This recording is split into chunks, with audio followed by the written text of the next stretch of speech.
Hello and welcome to episode 10 of season 6 of the Fat Doctor podcast. I am your host, Dr. Ashalami. And I am getting ready to record a series of 3 podcasts on today, which is World Obesity Day. Not my favourite day of the year. I have heard rumours that some fat liberationists have also named today International Fat Liberation Day, which is fantastic. I love that. The counterpoint to World Obesity Day, a day that was created by the World Obesity Federation, an organisation that I will be talking about sometime later on in the season, after the trauma of today and this week has gone away. It's in the past now. By the time you listen to this, it will be a couple of weeks in the past. But if you have found that you were inundated for the last couple of weeks with all sorts of news articles and podcasts and radio programs and social media posts and all sorts about being fat, and you're wondering what the fuck is going on, why has it got so much worse all of a sudden? The reason is World Obesity Day. The World Obesity Federation put out a report about children, because of course it's all about save the children now, and published that, and lots of PR campaigns and all sorts of reputable newspapers picking up on these campaigns and just basically reciting everything that the Federation, which makes me think of Star Trek, the Federation has to say. Terrible times.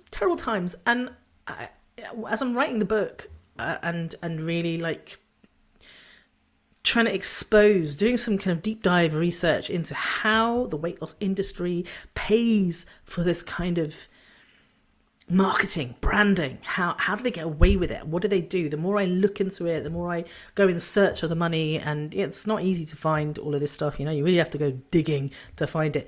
The more you realise, the more I realise, and the more you will realise once you read the book, just how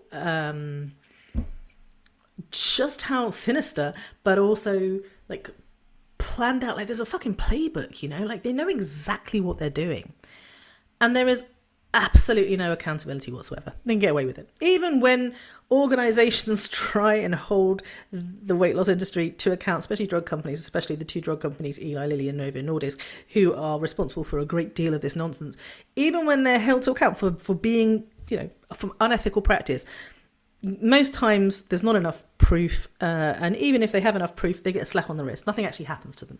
So we are being actively harmed by this industrial complex that is just so, like, there's just no checks and balances, there's no accountability, it's allowed to happen, and it's ruining us, it's destroying us. And today I'm going to talk about cancer, so a bit of a content warning there. In fact, the next few episodes there's going to be a bit of a content warning. If you are someone who has cancer or know somebody close to you who's going through cancer right now, you might want to skip this episode. I'm going to be bringing the facts and hopefully be validating people, but I appreciate that it's not the easiest conversation to be having. It's also something I've not been through personally, although I lost my mum to cancer, so I've kind of some experience, I guess, some personal lived experience. But I have no idea what it's like to be given a diagnosis of cancer and then to be told it's your fault because you're fat.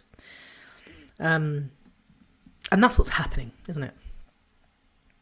So, yeah, I'm going to be talking about cancer and the narrative around weight and cancer that has really appeared in the last decade. And I'm going to be telling you why this is happening and whether it's true and what you can do about it. So first things first, there's a really brilliant study, I will link it to the show notes, that looked at over 500 people, which is a big study, set in the US, females of all sizes, and they didn't have a BMI cutoff, which is great. So they really actively try to get as many different sized people from different races, different backgrounds, as diverse a sample as possible, a large sample. And they asked them questions about cancer screening. And what they found was the heavier you were, the more likely you were to delay cancer screening. 90% of the sample were insured, so they had access to cancer screening, so that wasn't a problem.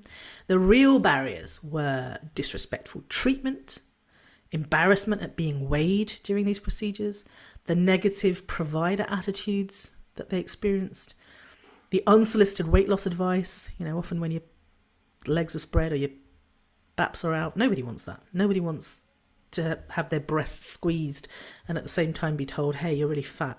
Nobody wants that. Have you tried a weight loss injection? Also, the equipment being too small to be functional. All of these things came up. All of these reasons why people were delaying cancer screening, in spite of the fact that the majority of the same sample said they were moderately or very concerned about their cancer symptoms. So they knew the risks. They weren't skipping the screening out of ignorance, out of laziness. They were actively avoiding the humiliation. They were actively avoiding the stigma. So when I say weight stigma kills people, I am not being hyperbolic. I am not making it up. I'm not trying to, cause a visceral reaction in you. I'm not about the likes and the follows. I am being literal. Weight stigma kills people. In order to avoid humiliation, people are delaying or cancelling cancer screening. And that's a problem.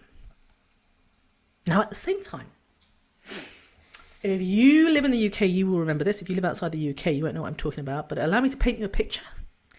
I think it was 2018, 2019, something like that. There was a campaign by an organisation called Cancer Research UK. It is one of the leading cancer charities, not just in the UK, but internationally.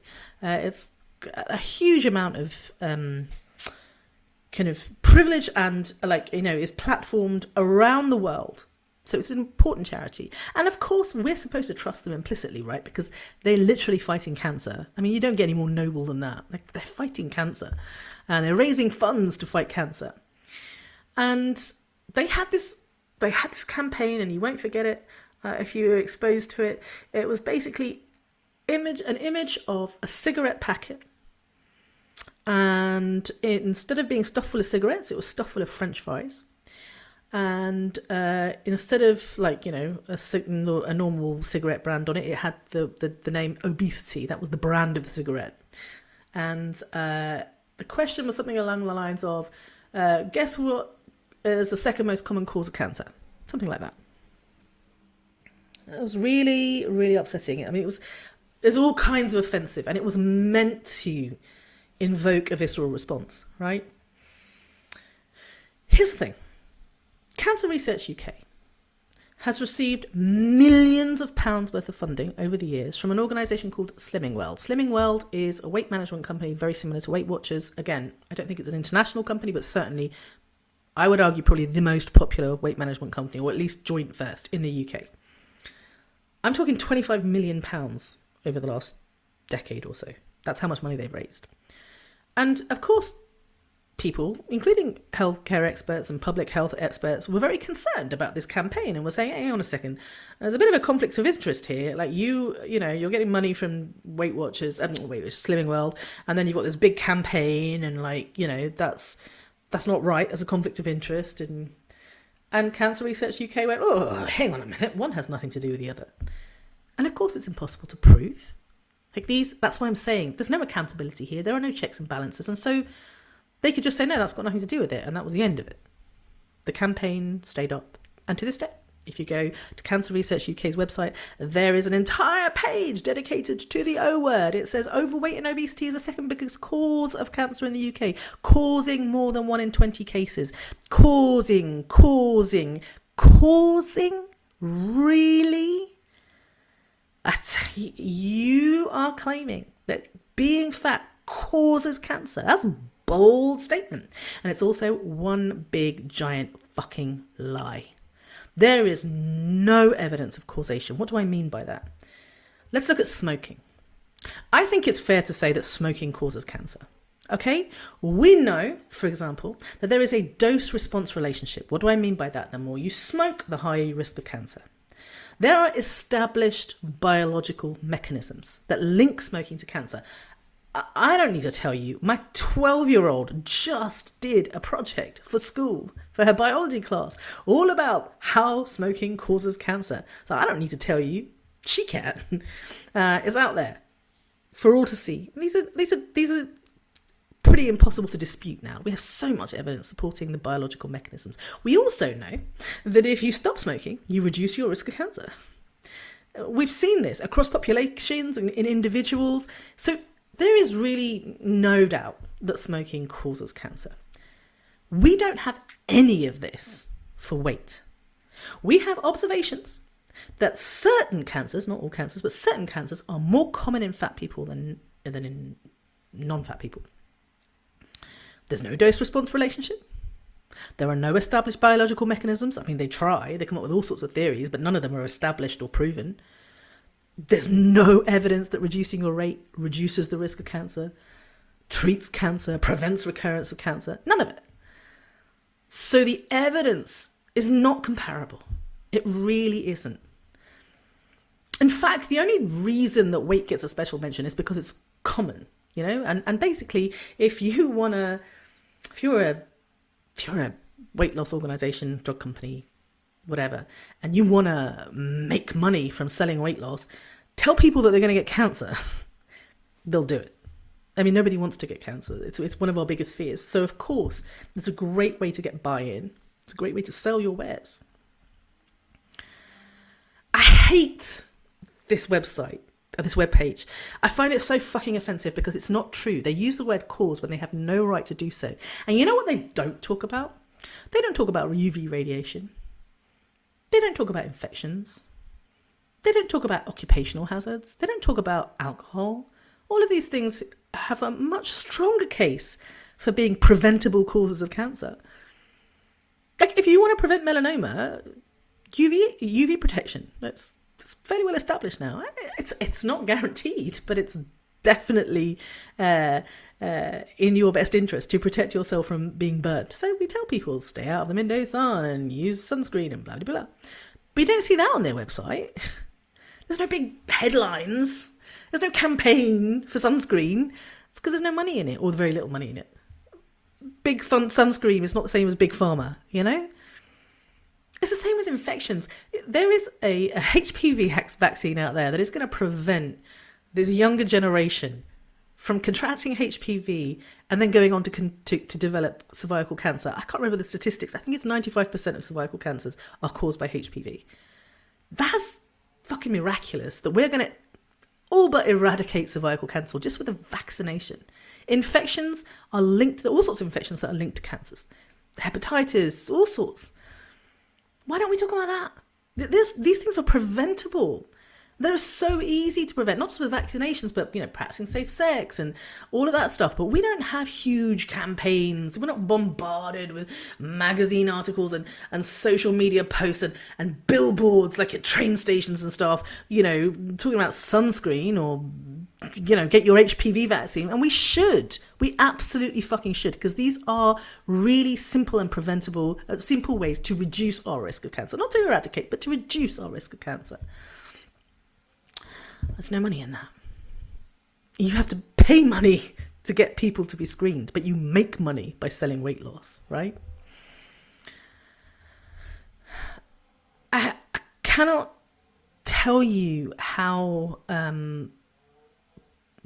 I can't begin to explain really how problematic the calculations are. Like, where do they get the 1 in 20 number? I'm not going to go into it in great detail because it just gets a bit technical. But it's based on... what we call population attributable fractions, PAF calculations. Really good for people, for branding, for marketing, you know, for selling something, but not actually great when it comes to your and my health and well-being.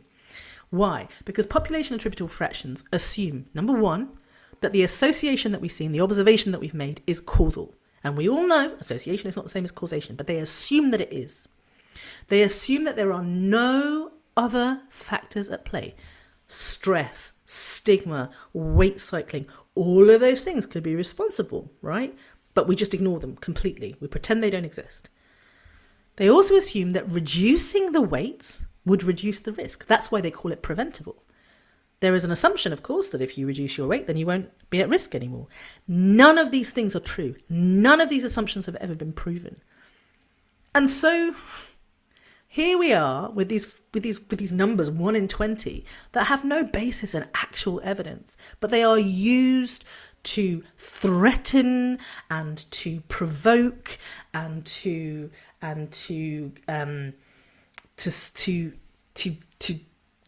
instill fear in people so that they will buy weight loss. They'll buy into weight loss. They will purchase weight loss products. They will buy the drugs that they can only get privately, or they'll pay privately for the bariatric surgery, or whatever. Like, that's what they're counting on. And here's the thing: you want to know the biggest predictor of cancer is age. Age is the biggest predictor of cancer for obvious reasons, but we never use population attributable fractions to calculate what percentage of cancers are attributable to age, do we? First of all, because it's kind of fucking offensive, and second of all, you can't sell anti-aging yet.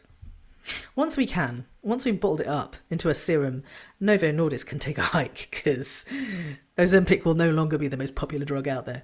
Something will take its place. But until that's such a day, there's no money in telling people that age is a predictor of cancer, so we don't do it. There's no money in sunscreen. There's no money in alcohol reduction. There's money in alcohol, but not in reduction. There's no money in vaccinations and cancer screening, none of that. So that's why it doesn't make the headlines.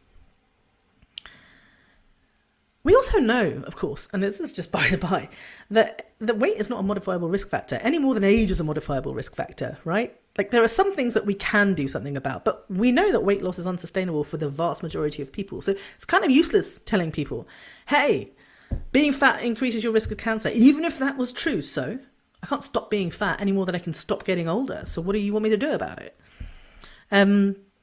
Logically, we should be talking about weight and cancer the same way we talk about age and cancer, but of course we don't do that.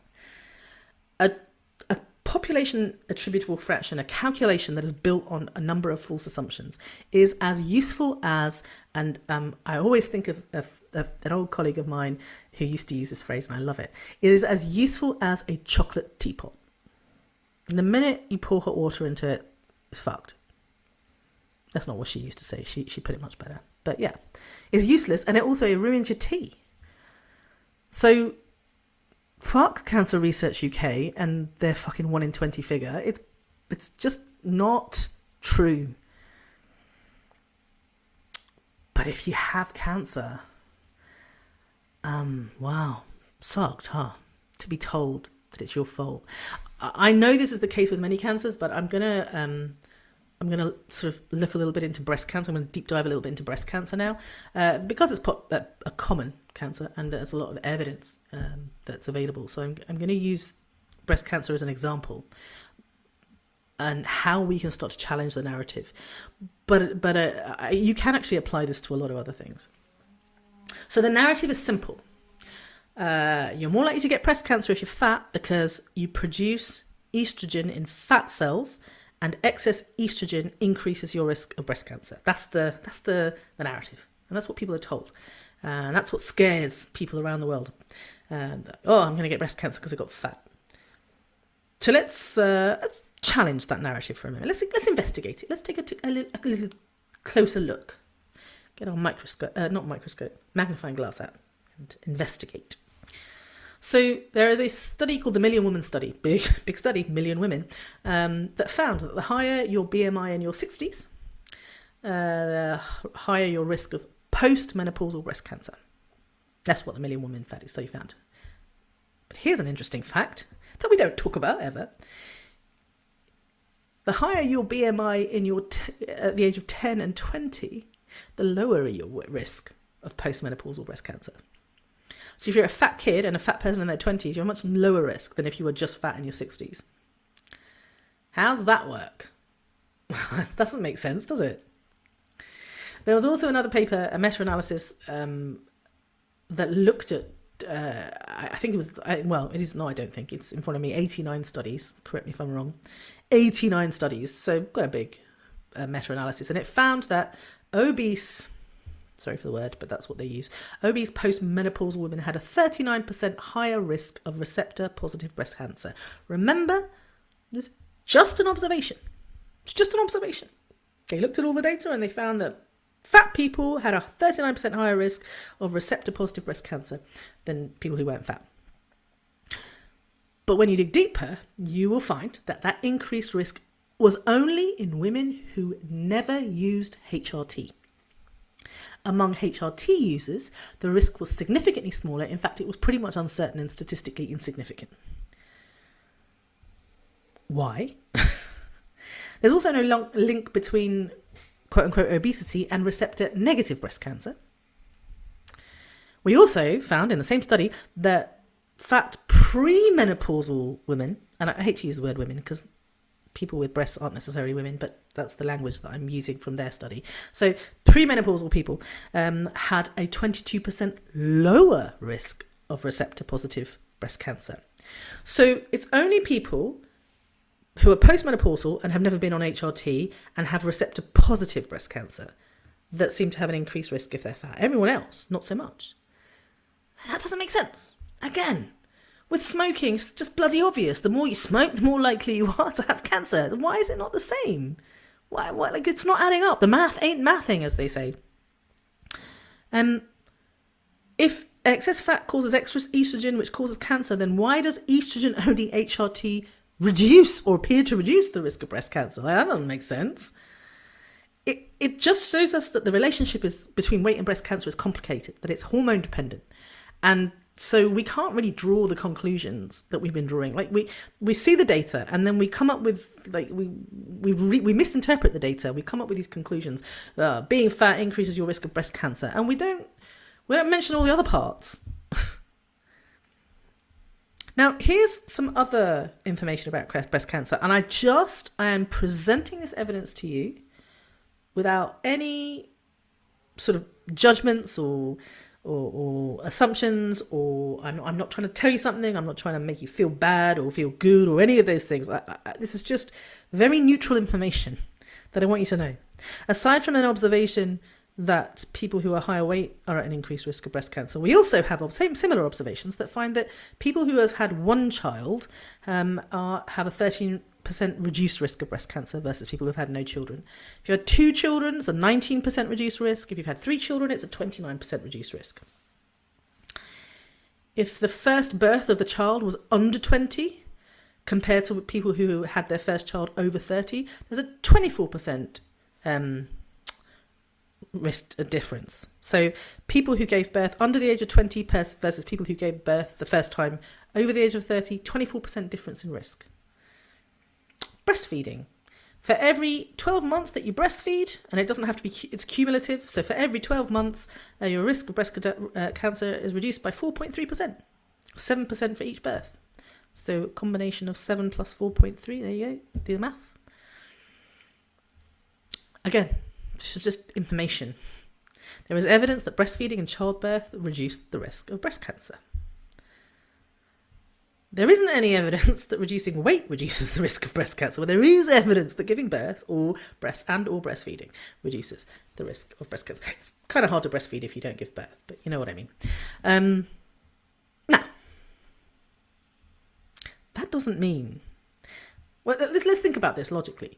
When somebody gets diagnosed with breast cancer, do you think the nurse or the doctor turns around and goes, well, she'd had children earlier. Oh, well, if you just breastfed. Those things might be true, but would you say that? I should fucking hope not. Do we tell teenagers to go out and get pregnant so that they can reduce their risk of breast cancer? I should fucking hope not. Why? Because actually, guess what? Giving birth is very risky. Comes with all sorts of side effects and complications and risks, right? You might reduce your risk of breast cancer, but you increase your risk of preeclampsia and DVT and blah, blah, blah, blah, blah. At one point in time, it was 1 in 4 that were dying in childbirth. Thankfully, that's not the case anymore. But do you know what I mean? It doesn't come without risks. It's the same with weight loss. We talk about weight loss like it's some magic thing that we can do and that has absolutely no long-term consequences whatsoever, when the opposite is true.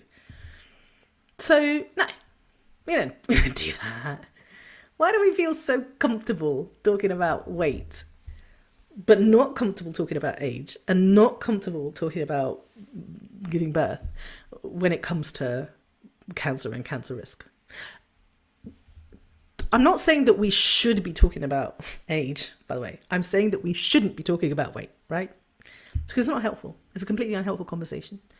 We can't tell people when to have children and how to feed said children, because, autonomy, in case you forget, we can't tell people to be younger. We can't blame them for being older. And in the same way, we shouldn't be telling people to lose weight. It's the same thing.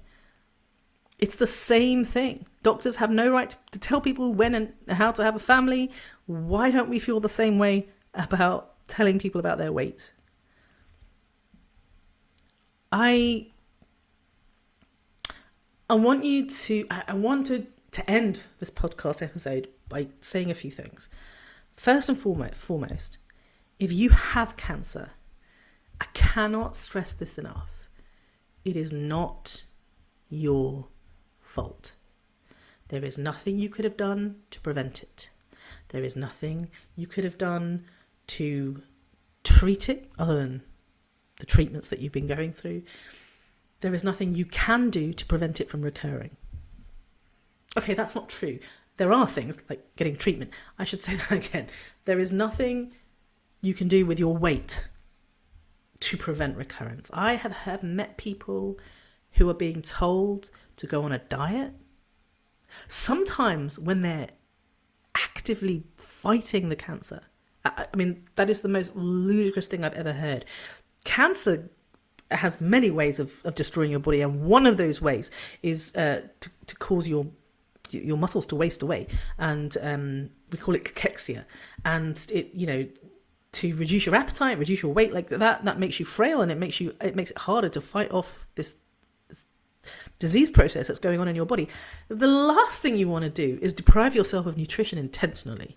Don't do that. But I've met people who were told, you've got to lose weight. You've got to lose weight unless you want your cancer to recur. There is no evidence that that's the case. Please, please, please. Look, there's no evidence that that is the case. Do not force yourself to starve thinking that somehow that's going to prevent you from developing a cancer recurrence. I'd love to be able to tell you that there was something out there. I'd love to be able to offer you an alternative. Don't lose weight, but try this instead, and that will prevent your recurrence. I'd love to be able to do that. I can't. But I can tell you that you are not to blame, that losing weight has never been shown to reduce your risk, to treat your cancer, or to prevent your risk of recurrence. And most importantly, once again, you are not to blame, because that is so important. You know as well as I do that part of the fight is a mental one. It takes place up here in the brain, not in here in the vein. Oh gosh. That's good. I think I might have to patent that one. For those of you who have been told you're fat and you're at an increased risk of cancer and that's why you should lose weight, bullshit.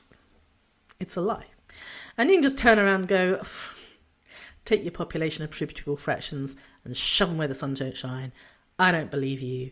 And you can remind them there is no dose-response relationship, there is no established biological mechanism, and there is no proven risk reduction from weight loss, if you want to get technical with them. And if they bring up a study from 2018, you tell them to fuck off. And I'm covering all of this in the book. It's part of the book. This is part of, I believe it's chapter 4 or chapter 5 of the book. Chapter 4? Chapter 3 maybe, I don't know, it's part of the book. So you'll be able to refer to that.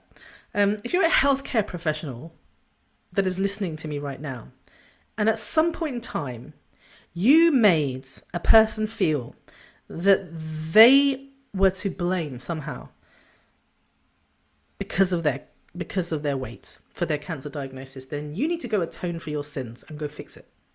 Go find the person. Get on your knees and beg for their forgiveness, because the amount of psychological damage that you did in that moment is unforgivable. It is literally unforgivable. That's it for today. I don't know how long that lasted, but I think I'm done.